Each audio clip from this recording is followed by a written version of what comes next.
So I keep on reminding you, because it is worth reminding you, that for all the panic a lot of people show about Farage, the fact that he is leading in the polls at the moment, when you look at the ballot box, when you look at how they're doing electorally, it's not that good. Since the general election, there have been over 200 plus at this moment in time. Exact number off the top of my head, I can't remember, but there have been roughly over 200. At that moment in time, how many of those contests have Reform won? 14. That is not a good, shall we say, score if you are meant to be one of the big challengers, the opposition in waiting. You know, it doesn't look that good. And always remember, they are fighting against the quote height of UKIP, where they had 500. That was like UKIP at their height in 2016. They had 500 local councillors. Currently, at the moment in time, they roughly have, I think, like 125. And the vast majority of those did not win their seats. They were defections from the Conservatives. So this local election is a massive, massive test for Nigel Farage. A massive test, even more so than for Kimmy Badenoch, who might, lose her position as leader of the Conservative Party. Probably even more so than Keir Starmer, who, if he has a bad performance, there's going to be a lot of grumbling from the backbenchers to start, doing some, things different, or maybe drop some of the stuff. Farage is the big one position to lose the most out of these local elections. And I will make a prediction now. I think Farage and Reform probably going to win maybe between 200 to 250. That is my prediction. Now, it's still a lot of seats, but that doesn't put them anywhere near the quote level of success you would see, let's say, of the Liberal Democrats or the Conservatives or even, Labour. They are nowhere near the number of seats those parties hold. So we're going to see on May Day, on May the 1st, or at least on May the 2nd, shall we say, what happens with these polls. But make no mistake, Farage has so much more to lose than any other political leader in the country at the moment. So before we do go on more into this, because again, it is worth telling you what is going to go on here. But before we do, click on the like, the share button, the subscribe button if you are new, and of course down below there's the Patreon page, there's the Buy Me Coffee link, there's the YouTube thank you button, and of course, as always, there's the Pony Club down below. So let's crack on then into this. So why Reform winning big in the local elections could backfire for Nigel Farage. So this is kind of interesting because we are seeing here what would happen if Farage won big. So let's go into all this fear stuff that a lot of people are saying, that somehow the Conservatives are going to lose like 400 seats and automatically somehow all those 400 seats are going to go instantly to Reform. What happens then? Farage has won big. What happens? Well, it actually would be the worst possible thing for him in the world.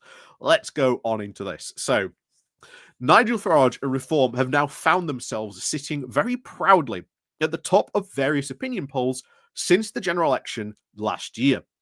The latest poll, done for The Independent, showed that the party was now jointly first with Labour on 24%, and 2 points just ahead of Kimmy Badenoch's Tories.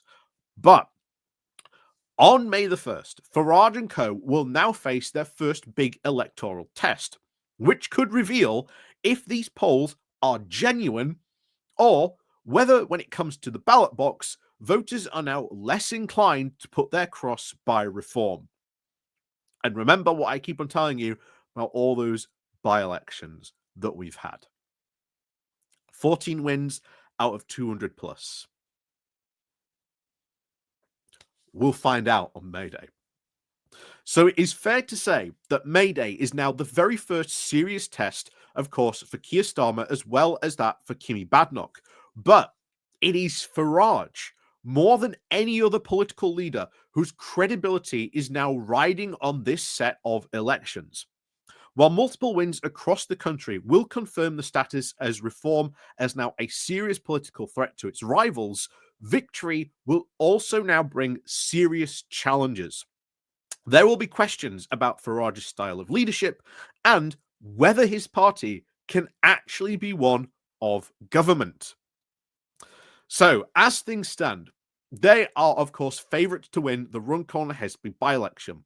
If they do fail to do so, it will raise serious doubts as to whether reform is actually capable of making a significant breakthrough in a general election.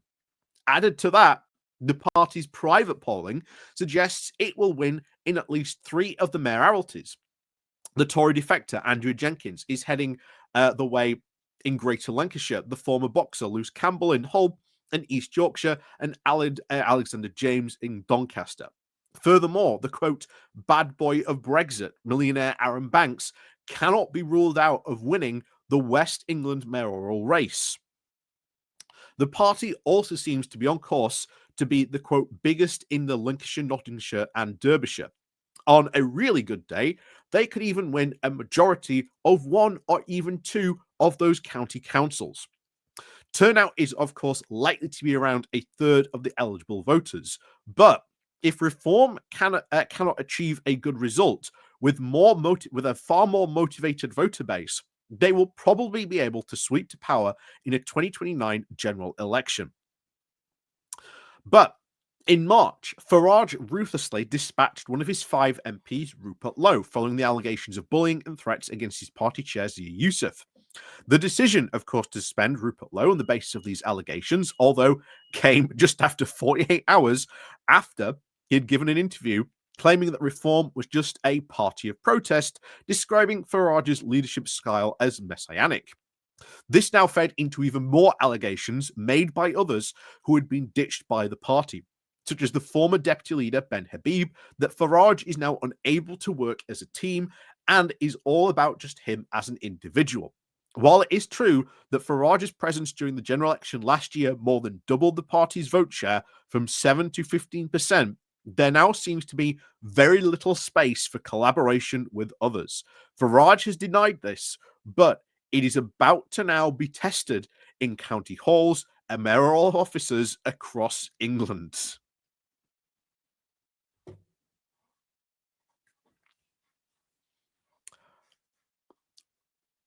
So, will Farage be able to play well with others? Absolutely not.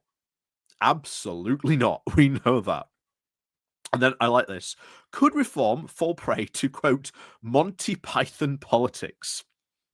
The Tory peer and, of course, renowned pollster Robert Hayward has now warned of the danger to reform if it gains power in various parts of England, saying that the result could be something akin to the famous scene in Monty Python's Life of Brian. The scene he referred to involves the eponymous hero Brian's attempt to join the Radical People's Front of Judea, with its members now sitting around complaining about the quote splitters in the very simply named offshoots of the Judean People's Front and the Judean Popular People's Front. In other words, Hargreave envisions the party splitting and fragmenting now into different groups. He said, we have seen it now with previous versions of Farage-led parties, especially with UKIP in Wales, and even more so in Norfolk. They quickly then turned on one another and fell apart. The Brexit Party even infamously split just before the 2019 general election, with a number of defectors now urging people to vote Conservative. Yeah, remember that? And of course, one of those observations to emerge again from the Rupert Lowe episode was that reform, like the Brexit Party and even UKIP before it, attracts people who have more individualistic and less collective approach to politics. So, obviously, this is the next one: personality clashes. Because if one of these people wins the mayoralship, they are going to get given a spotlight. And will Farage want to share that spotlight? Farage has constantly shown in the past he does not want to share that spotlight. He does not like anyone going on Question Time, bar him. Remember, back in the UKIP days, you'd think Nigel Farage was like the only member of UKIP, but they had other people that could have gone on Question Time. But no, Farage forced himself into every single time that was issued. And there are numerous people who complained about it, even in from UKIP, saying, I want to go on Question Time. I'm the local candidate. Why does Farage get it? That came out constantly during the UKIP days. But you would, like I say, if you go back those UKIP days, you'd think Farage was the only member of UKIP. Anyway, the personality clashes. There are already, and this is again even more trouble for reform coming down the road. There are already reports that Yusuf, the much now criticized chair of reform, and of course that Farage wanted to try and run council groups remotely from the party's headquarters, deciding on group leaders and so forth. So now Farage wants to try and centralize the running of these councils from Reform HQ so he has control of them. Oh, I can see that going down very well, he says sarcastically. Anyway, we have already seen whole branches of reform expelled now for refusing to accept diktats now from the centre and of already having the temerity to try and select their own candidates. But with an electoral mandate now behind them, it is hard to see reform councillors being very easily bullied by the party's central leadership, especially when faced with the demands of local politics.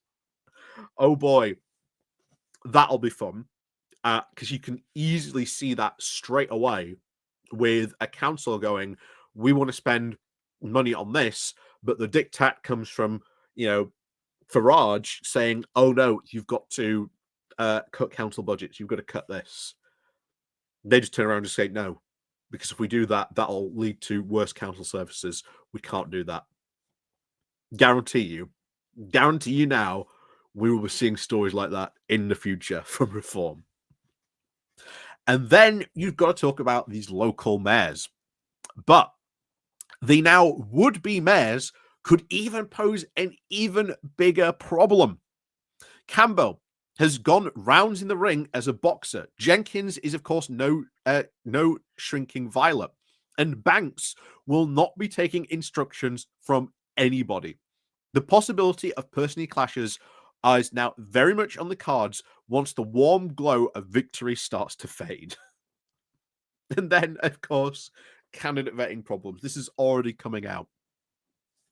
So while the party tried to professionalize its vetting procedures and eliminated the issues that undermined it in the general election last year, and of course have proved a complete nightmare for now UKIP and even the Brexit Party, there are still problems in that regard. The candidate for Runcorn, Sedler Pocham, had provided now a much needed female presence in the current Boys Club for Reform MPs, but has now had issues from her past, having now been reprimanded for abusing her role as a magistrate. Gee, totally not going to abuse her position this time, is she? Anyway, The Independent also recently revealed how another candidate accused the late Queen, Queen Elizabeth II, of scrounging. I'm sure that will go down well with all your, ex-conservative voters, won't it? Accusing the Queen of scrounging. And of course, who knows what personalities are now set to emerge in the council chambers in and around England after the 1st of May. So, in order to win a general election in 2029, And for Farage to achieve his ambition of being Prime Minister, the party will need to prove itself competent to govern should it win power. So there will be a lot of scrutiny on Reform mayors and even more for councils led by Reform. So that is true. That is going to be absolutely true. All those councils, any councils they take, scrutinized, microscope on them 100%. Same for the mayors. Any misstep going to be reported. So if they turn out to be disastrous, then Reform's credibility will be particularly vulnerable because now the magnifying glass will be on its members' performance in office, something that has not been seen so far properly tested. Again, very true. UKIP never tested in that regard. Brexit Party never tested in that regard either. Reform wants to take power, wants to be prime minister, wants to be seen as a serious political party. Well, guess what? How are those reform councils being run? How are those reform mayors operating? If they are a disaster, oh boy, the other parties are gonna have an absolute field day saying, "You want reform in power? Have you seen what's happening in this local council? Have you seen what a disaster this regional mayor's been for this region?"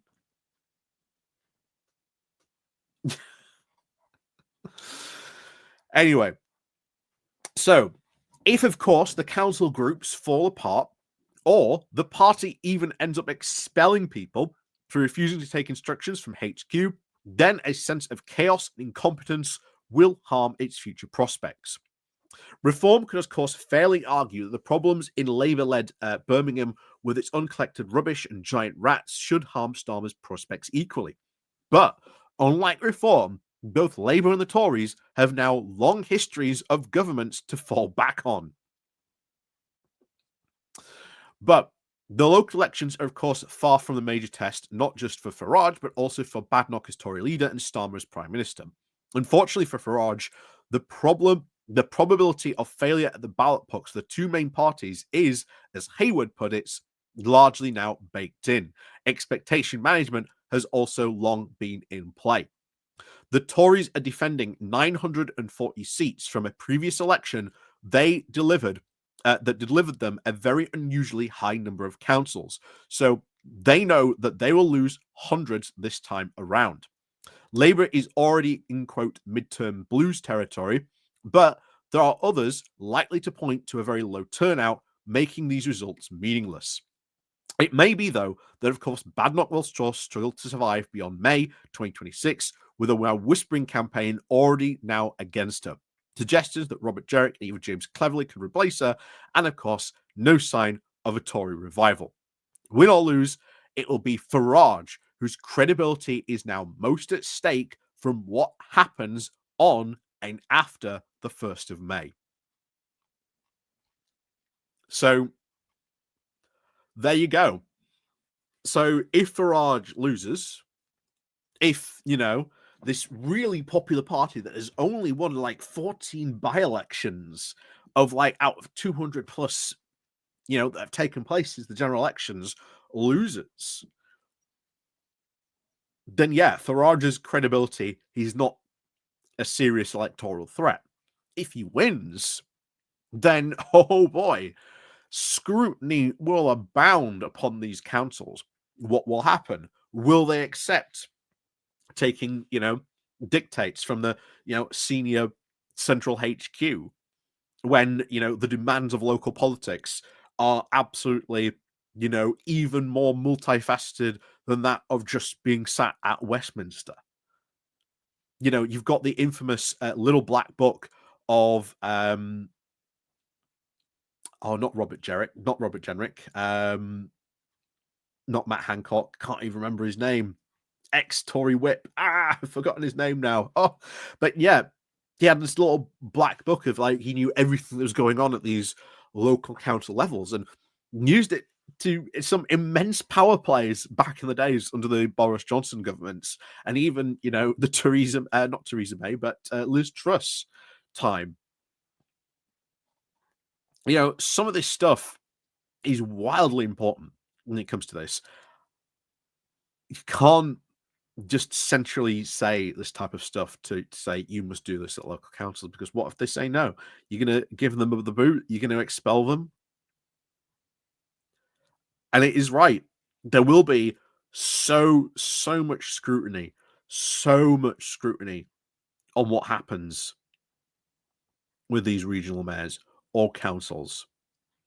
Any problem, the slightest hiccup, it is going to be covered in the extreme. So, win or lose, Farage has huge problems ahead. If he loses, then his credibility as being like a viable electoral force is just gone like that. If he wins, well, congratulations. Remember what I've said constantly, that Farage has to keep this momentum and just not put a single step wrong until the next general election, which again is in a couple of years.